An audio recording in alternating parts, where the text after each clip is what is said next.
मौत से मस्करी। ये एक और चित्र है दोस्तों।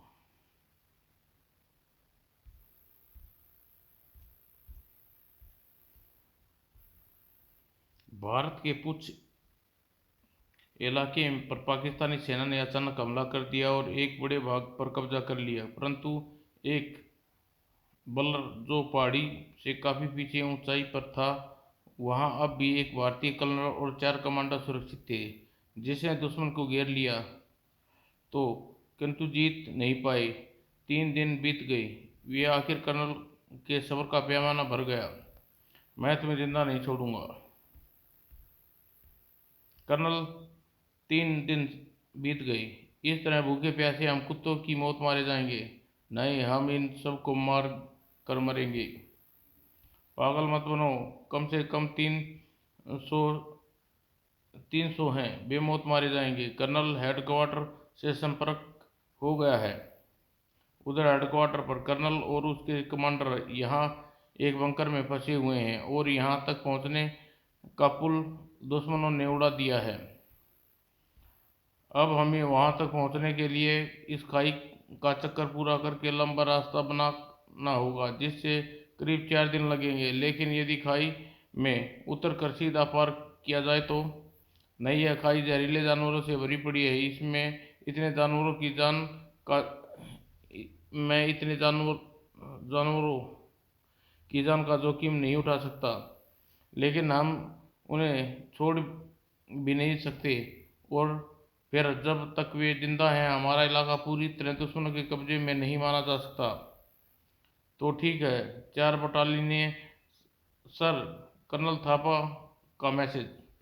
हमें यहाँ फंसे 3 दिन हो गए हैं। यहाँ से बाहर निकलना भी आत्महत्या करने जैसा है। कर्नल थापा, ओह, संपर्क टूट गया लगता है। उधर, ओह, किस्मत अच्छी है कि गोली वायरलेस पर ही लगी।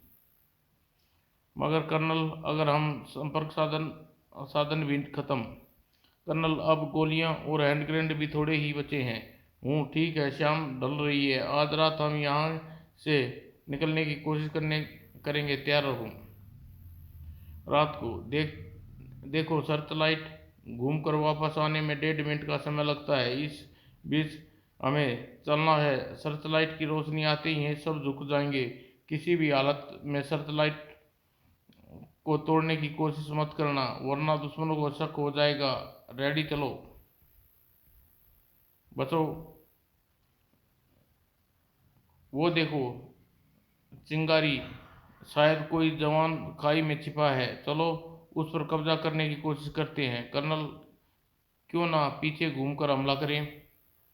ये 6-7 हैं। हथियार होशियारी से। फायर। खाई में कूदो जल्दी। सारी लाशें नीचे लिटा दो ताकि खाई दिखाई ना दे सके। सब दुश्मनों की तरह बंकर की तरफ पोजीशन ले लो। सुलेमान, क्या हुआ? सब ठीक तो है ना? हाँ, उन्होंने फिर से गोलियां चलाई। पता नहीं कब मरेंगे और हमारी जान छूटेगी। सब लोग एक एक करके अपनी यूनिफॉर्म उतारो, इनसे बदल लो। तब तक हमें पहचानना मुश्किल होगा। वर्दी बदलने के बाद देखो, एक एक कर यह लाशें ऊपर बंकर में पहुंचाओ। इस काम में करीब 3 घंटे लगेंगे। पहली लाश शंकर और मकड़ा ले जाएंगे। लगभग 2.5 घंटे में सारी लाशें बंकर में पहुंचा दी गई। सुलेमान, अब तुम लोग जाओ और पहरा दोगे, कहीं ये लोग हमें पहचान न लें। कर्नल और कमांडो आसानी से निकल गए। अब दिन निकलने से पहले हमें दूसरे सुरक्षित जगह ढूंढनी होगी। कर्नल, क्यों ना हम पहले खाना खा लें, दुश्मनों से हथियाया हुआ बहुत भूख लगी है। अगले दिन। वाह कर्नल, दिमाग का भी जवाब नहीं। क्या जगह ढूंढी है छुपने के लिए? सी कोई आ रहा है? समझ में नहीं आ रहा यह सब क्या हो रहा है। 6 सिपाही गायब हो गए। लगता है उनके पास गोलियां खत्म हो गई हैं, या फिर वे डर गए हैं। डरपोक कहीं के। हाँ हाँ। अगले क्षण सारा जंगल गोलियों की आवाज़ से गूंज उठा। डरपोक नहीं, यू बास्टर्ड। ये क्या बेवकूफ़ी की तुमने, गोलियों की आवाज़ दुश्मनों ने भी सुनी होगी, जल्दी निकलो यहाँ से। क्यों ना पहले ये लाशें भी पेड़ों पर छुपा दे। वाह, इनकी पूरा फार्स पूरी छावनी लगती है। गर्दन नीचे रखो बेवकूफ। कर्नल, कुछ भी हो हमें अपना इलाका वापस चाहिए। हाँ, परंतु इन इतने लोगों का मुकाबला करना आसान नहीं, हमें होशियारी से काम लेना होगा। सुनो, रात होने दुख को है। हम यह अंदर घुसकर स्थिति का जायजा लेते हूँ। तुम लोग यहाँ से मत हिलना और ना ही वहाँ घुसने की कोशिश करना। ठीक है कर्नल। और कर्नल के जाने के बाद मैं कर्नल को अकेला नहीं जाने दूंगा, मैं भी जाता हूँ। सुनो, ठहरो। कर्नल को गुमान तक नहीं था कि एक साया उसका पीछा लगा हुआ है और जबरदस्त इंतजाम है यहाँ। कौन? हाल्ट में कौन हो तुम? क्या जाग रहे हो? ओह, लगता है फंस गया। तभी अचानक वहाँ मकड़ा मुंह बनकर पाकिस्तानी सैनिक पर झपट पड़ा और पलक झपकते ही उसका काम तमाम कर दिया। ओ मकड़ा, तुम यहाँ, मैंने मना किया करने के बावजूद भी। हाँ कर्नल, मैं अपने आप को रोक नहीं पाया। ओ, तुम नहीं सुधरोगे। परंतु अब इस लाश का क्या करें कर्नल? इसका भी कुछ इंतजाम करना पड़ेगा। मकड़ा, इस लाश को जल्दी कंधे पर उठा लो, कोई आ रहा है। क्या हुआ इसे? कुछ ज़्यादा ही पी गया। वो देखो, वो टैंक शायद गोला गोला लगने से ध्वस्त है। क्या न इस लाश को उसमें छुपा दें? वाह, देखो मकड़ा, अब तुम आ गए हो तो ध्यान से सुनो। मैं यहाँ की स्थिति का जायजा लेता हूँ। तुम कुछ देर दूरी से मुझ पर नज़र रखोगे और खतरे से सावधान करोगे। ठीक है कर्नल। और कर्नल अपने काम में जुट गया। इतना याद रखना तो बहुत मुश्किल काम है। एक पेन और कागज मिलने से तो काम बने। तभी कर्नल एक कमरे की लाइट जलती देखी। शायद यहाँ मिल सके, कोशिश करता हूँ। सुनो जरा, एक कागज और पेन मिलना, चिट्ठी लिखनी है। हाँ हाँ, क्यों नहीं। लेकिन ऑफिसर को कुछ शक हो गया। ये सुनो, कौन हो तुम? पहले तुम्हें यहाँ नहीं देखा। और कर्नल थापा ने उसी क्षण गवाए बिजली की फुर्ती दिखाई और अगले ही क्षण ऑफिसर के प्राण पखेरु उड़ चुके थे। उसी समय मकड़ा वहां आ गया। ओ, एक और लाश ठिकाने लगानी पड़ेगी। हाँ, इसे इसी तरह अकेले अकेले में ले जाओ और टैंक में डालाओ। मैं तुम्हारा यहीं इंतजार करूंगा। और मकड़ा के जाते ही रेजिमेंट कमांडर हनीश, तो यह रेजिमेंट कमांडर का रूम है। थोड़ी देर बाद मकड़ा वापस आ गया। मकड़ा, यह रेजिमेंट कमांडर का रूम है। छुपने के लिए इससे अच्छी जगह नहीं मिलेगी। तुम एक काम करो, किसी तरह कोई डॉक्टर यहाँ ले आओ। ठीक है, मैं कोशिश करता हूँ। हाँ, तो ये डॉक्टर का तंबू। हेलो डॉक्टर, कमांडर की तबीयत ठीक नहीं है, ज़रा चल कर देखो। कमांडर हमेश, ज़रूर, अभी 1 घंटे पहले तो उनसे मिला था, तब तो वे बिल्कुल ठीक थे। खैर, देखता हूँ। और वहाँ पहुंचकर डॉक्टर ने कर्नल थापा को देखने लगे। आप कौन हैं? कमांडर साहब कहाँ हैं? आज यहाँ का कमांडर मैं ही हूँ।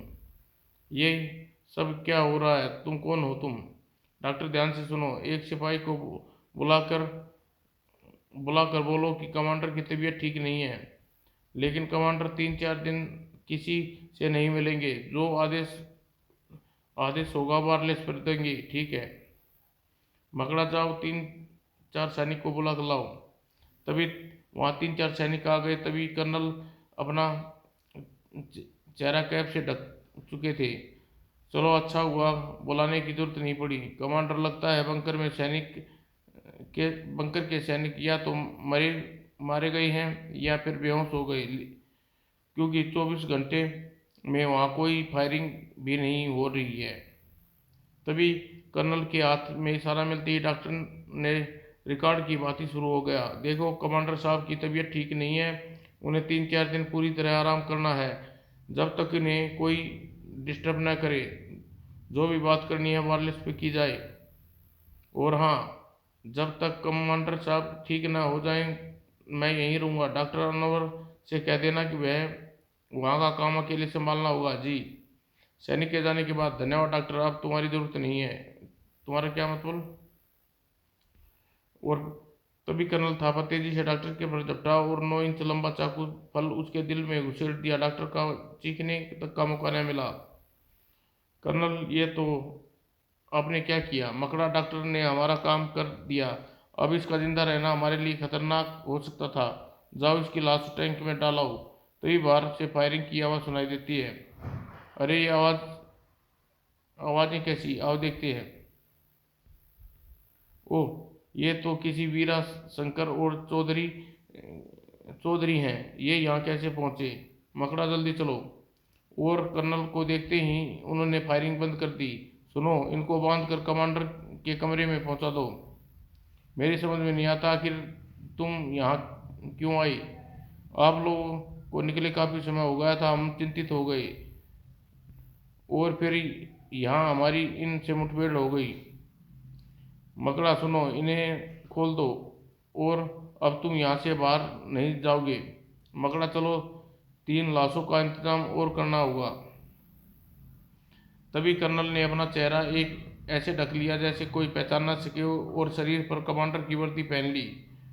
ओह कमांडर साहब, आपको 3-4 दिन बाहर नहीं आना था। तभी बिजली चमकी और कहते हुए कर्नल अपने दुश्मनों को चीखने का मौका नहीं देता। मकड़ा, जल्दी करो, अभी एक लाश और चाहिए। ठहरो, ए ठहरो, कौन है इधर? मिल गया। और जैसे ही सैनिक नजदीक आया, 10 मिनट बाद, वीरा शंकर और चौधरी, तुम अंदर वाले कमरे में जाओ। कर्नल, आखिर आप करना क्या चाहते हैं? अगले ही क्षण मशीन गन से अनगिनत गोलियां लाशों के चेहरे में उतार दी। ओह, अब समझ में आया। गोलियों की आवाज़ से तूफान साला दिया। ये कमांडर, ये क्या किया? दुश्मनों के आदमी थे, ठीक किया। कभी ने हमारे देश को गाली देते थे। ले आओ और उनकी लाश को चील कौए में खिला दो। और थोड़ी देर बाद अंदर कमरे में, सुनो, कुछ देर में सवेरा होने वाला है। तुमने में से कोई एक कमरे से बाहर नहीं जाएगा। सिर्फ मकड़ा बाहर से कमरे की चौकसी करेगा। परंतु कर्नल, अगर हम पहचान लिए गए तो? अगर तुम इस कमरे से बाहर ना जाओगे तो कुछ नहीं होगा। और हाँ, दिन में सो लो, हो सकता है रात में फिर जागना पड़े। जैसे तैसे दिन कटा, फिर कोई अप्रिय घटना न घटी। और रात को, सुनो मकड़ा, तुमको यहाँ के बारे में सारे जवानों जानने लगे हैं, क्योंकि तुम उनसे कई बार यहाँ देखा है और तुम्हें अपने देश का जवान समझते हैं। कर्नल बोलता गया और मकड़ा सुनता गया। आज रात तुम अकेले बाहर निकलोगे और सारे इलाके का नक्शा बना कर लाओगे, समझे? और जरा होशियारी से। ठीक है कर्नल। मकड़ा निकल पड़ा और अभियान पर। करीब करीब 4 घंटे बाद लौटा। कर्नल, सारा काम हो गया। किसी को शक तो नहीं हुआ? नहीं कर्नल। तो ठीक है, नक्शा दिखाओ और बताओ क्या क्या है यहाँ। और मकड़ा ने कर्नल को समझाने लगा। कर्नल, यहाँ से करीब 12 टैंक, 16 तोबे और करीब 250 सैनिक हैं। 5 अन्य ऑफिसर हैं। यहाँ हवाई पट्टी नहीं है, इसलिए विमान नहीं उतारा जा सकता। सिर्फ एक हेलीपैड है। यहाँ हेलीकॉप्टर हमेशा खड़ा रहता है। हेलीकॉप्टर बहुत सा बम और मिसाइलें फिट रहती हैं। वहाँ कड़ा पहरा है। हेलीकॉप्टर हमारे यहाँ से कई 30 मीटर दूर उत्तर में है। यहाँ से करीब 70 मीटर दूर 7 टैंक, दक्षिण की ओर 5 पुर्यंतर में तोबे तथा एक जगह पर यहाँ करीब 100 मीटर यहाँ से पश्चिम में तोबों और टैंक के पास केवल 4-4 सैनिक पहरा देते हैं। यहाँ के बंकरों पर एक लाइन में करीब 7 बंकर हैं, जिनमें हर समय 6-6 सैनिक रहते हैं। बाकी सैनिक वहाँ पर बंकरों में रहते हैं। करीब 50 सैनिक हर वक्त घूमते हैं, पहरा देते हैं। यहाँ पर 2 बख्तरबंद गाड़ियाँ खड़ी रहती हैं, जिन पर गोलियों का कोई असर नहीं होता। करीब 1 घंटे सोचने के बाद कर्नल सबको समझाना शुरू किया। देखो, कल रात और परसों रात को हम इनके सभी टैंकों और तोपों को खराब करना है। खराबी ऐसी होनी चाहिए कि चलने लायक ना रह सके। इसके लिए तुम चारों काम करोगे। किसी भी हालत में उनसे भिड़ोगे नहीं और अपना चेहरा इस तरह छुपाओगे कि कोई पहचान ना सके। कुछ लाइटें बंद करोगे और फिर कर्नल उन्हें समझाता रहा, ठीक है, आज सब आराम करो, अगले 2 दिन और रातें मेहनत करनी है। और अगली रात उन्होंने अपना काम शुरू कर दिया और जैसे बिजली चमकी, सुनो कमांडर साहब ने कहा है कि जल्दी ही चारों की लाशें टैंक में डाल दो। और फिर चारों को एक लाइन में खड़े हो गई, जैसे कुछ हुआ ही नहीं। पता नहीं कर्नल क्यों नहीं आए। तभी कर्नल वहां पहुंचे। सब ठीक है? हाँ। सुनो, प्लान थोड़ा बदल गया है, अब मैं तुम्हारे साथ नहीं रहूंगा। टैंकों और तोपों में गड़बड़ी तुम्हें खुद एक एक कर। Okay okay colonel. फिर कर्नल के जाने के बाद, वीरा, हम तीनों यहाँ हैं, तुम जल्दी जाओ और काम करो, ठीक है? तभी, अरे चौथा कहाँ गया? जरा लघु शंका करने गया है। करीब 1 घंटे बाद, मकड़ा, सब ठीक तो है ना? फिर दूसरी जगह, सुनो, तुम लोग यहाँ पहरा दोगे, तुम लोगों का एक एक नंबर शेड पर जाओ। ओके। और कोई खास बात? नहीं, यूं ही इधर अंधेरा काफ़ी है, हमें झपकी आ रही है। और फिर, हे भगवान, कोई गड़बड़ ना हो जाए। और इधर कर्नल, ओह, तो यह यहाँ तो बहुत कड़ा पहरा है। कर्नल ने एक साधारण सैनिक का भेष में था। अरे, ये ड्रम कहाँ ले जा रही हो? कहीं नहीं, बीच में पड़े थे, सोचा उठाकर खाली जगह पर रखा हूँ, बहुत भारी है। अरे, यह ड्रम यहाँ क्यों रख रहे हो? ऐसे ही, यहाँ जगह खाली मिली इसलिए। कहो तो कहीं और रख दूँ, वैसे बहुत भारी है। अरे रखने दो यार, बेचारा वैसे भी पसीने पसीने हो गया है। कोई बात नहीं, यहीं रखने दो, अभी और 3 लाने हैं। और इस तरह कर्नल ने 4 ड्रम लाकर वहां रख दिए। एक एक करके जगह बदलते कमांडो। उफ, थक गया हूँ, बस ये आखिरी तोप है। थोड़ी देर बाद अपने कमरे में थे, जहाँ कर्नल पहले ही मौजूद थे। सब ठीक होगा, कहीं कोई गड़बड़, कोई शक नहीं। ठीक है, आज आराम करो, बाकी कल देखेंगे। उनके जाते ही कर्नल फिर निकल पड़ा। ओह, रस्सी तो भूल आया, उसका भी इंतजाम करना होगा। और अब कोई पूछ भी नहीं रहा अब तो कोई पूछ भी नहीं रहा, लगता है पूरा विश्वास हो गया है। और उधर ऑफिसर आपस में बात करते हैं। कर्नल रिजवी, हमें तो शक है कि जरूर कोई गड़बड़ है। हाँ वरक, कमांडर आखिर क्यों नहीं मिल रहे? कुछ ना कुछ तो करना होगा, किसी तरह कमांडर से मुलाकात हो तो बात बने। यह डॉक्टर हनीस भी बाहर नहीं आए, उन्हें ही कुछ पता हो चले। उन्हें कुछ नहीं पता कि मकड़ा उनकी बातें सुन रहा था। क्यों ना हेडक्वार्टर बात की जाए। उधर भारतीय बंकर में फायरिंग भी पूरी तरह बंद है, फिर भी हमले या तलाशी के ऑर्डर नहीं मिल रहे। कर्नल, लगता है उन लोगों को शक हो गया है कि वह कह रहे थे कि हूँ, चलो बात करते हैं, वायरलेस सेट लाओ। और मकड़ा ने कर्नल को बताया कि उनमें से एक कर्नल रजवी था। हेलो कर्नल रजवी, मैं कमांडर बोल रहा हूँ। कर्नल रजवी, कमांडर का मैसेज आपके लिए। कर्नल रजवी, मैंने सुना है आप बीमार हैं, बीमारी से बहुत दुखी हैं, इसलिए आपको मुझ पर कोई शक भी है? जी जी सर, मैं तो ऐसे ही कह रहा था। यदि कोई परेशानी है तो मुझसे अभी मिलो। जी जी जी, नहीं सर, कोई परेशानी नहीं, थैंक यू। उधर उप कमांडर को कैसे पता लगा कि हमें उन पर शक है? इतनी बड़ी रेजिमेंट का कमांडर ऐसे ही नहीं बन गया। और रात को हमें ठीक 4 बजे हमला करना है, एकदम तैयार रहो। आप चिंता न करो कर्नल, एक को भी जिंदा नहीं छोड़ेंगे। और सुबह ठीक 4 बजे एक बख्तरबंद गाड़ी का इंजन अचानक जाग उठा। और वीरा जल्दी पहले बंकरों की तरफ चलो। अगले ही क्षण वहां भगदड़ मच गई। सभी सैनिक अपने हथियार संभाले हुए भागे। उधर कर्नल हेलीकॉप्टर की तरफ लपका। सभी पहरेदार अब तक गाड़ी के पीछे होंगे। मुझे अपना काम जल्दी ही करना चाहिए। उन लोगों ने मुकाबले इस धरती पर नहीं कर सकते। इतने लोगों का मुकाबला इस धरती पर नहीं कर सकते। वो सही सलामत पहुंच जाएं, बस फिर देखना उन लोग उन्हें पाकिस्तानियों को।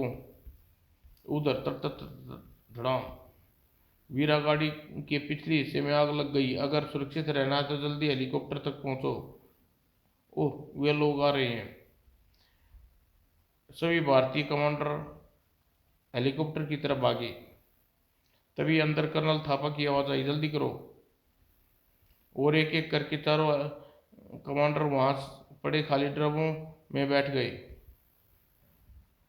और अगले ही क्षण टेक ऑफ किया और चारों ड्रम आकाश में उड़ने लगे।